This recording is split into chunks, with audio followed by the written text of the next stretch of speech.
What is going on, everybody? Today I'm going to be talking about Road 96, so if you haven't played the game yet, then I'm going to do a quick spoiler-free rundown of the game. Road 96 is available on Steam, and at this time, the only console that is on is Nintendo Switch. Road 96 can be related to games such as Life is Strange and Call of the Sea for its choice-based gameplay and multiple endings. In this game, you play many different characters and you decide the fates of all of these characters. This game is set around the late 80s in a country on the brink of societal collapse. The gameplay, however, is fairly simple, allowing the player to fully experience the story of this game.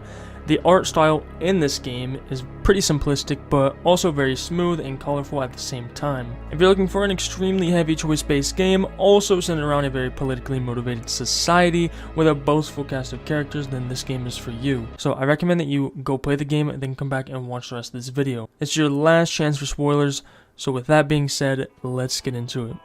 At the start of the game, I was a little overwhelmed with the music. Not that the music was bad though, but at times it would overthrow the characters talking. Although, as I continued through the story, it started to pace itself out, letting me enjoy the dialogue and then the music. And I can say that I actually really like some of the music in this game, and they also make you find the tapes yourself. And when you're in a car or near a radio, you can play any of the tapes that you find, which is just a cool little detail. Also, the atmospheric ambience is mixed almost perfectly as well. As I said earlier, the art style is simplistic, but I enjoyed it throughout the whole game, and at times it gave me a sort of Borderlands vibe, but it's mostly a Life is Strange sort of look to it.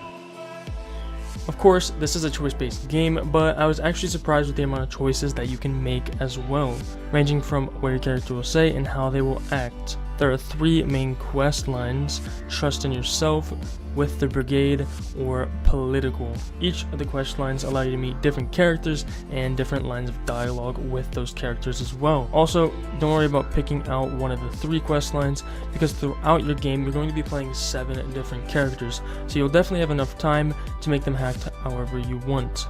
And as I said earlier, you decide their fates. Your characters can be killed, arrested, and escape into freedom, which of course is the best option for your characters, but the characters that matter the most happen to be the side characters.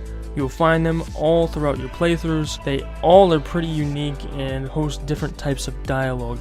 Each one of them has their own beliefs, and I would have to say that my 2 favorite are Jared and John. John is a truck driver working for the brigade. He's a very helpful and caring character. Jared is a taxi driver and also a murderer, but if you play your cards right, you can help him deal with his pain and save others who might cross his path, leading him to have a much more developed character arc.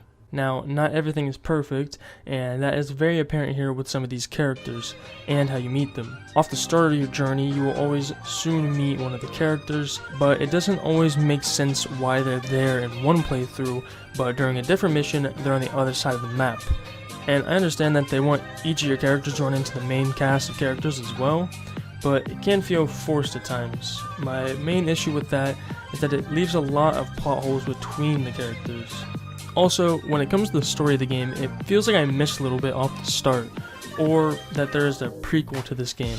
I understand that Tyrak, the president of Petria, wants to keep people in their country and close their border for good, but a militia group known as the Brigade seeks to stop their efforts and help people across the border into freedom. We also know why this all started.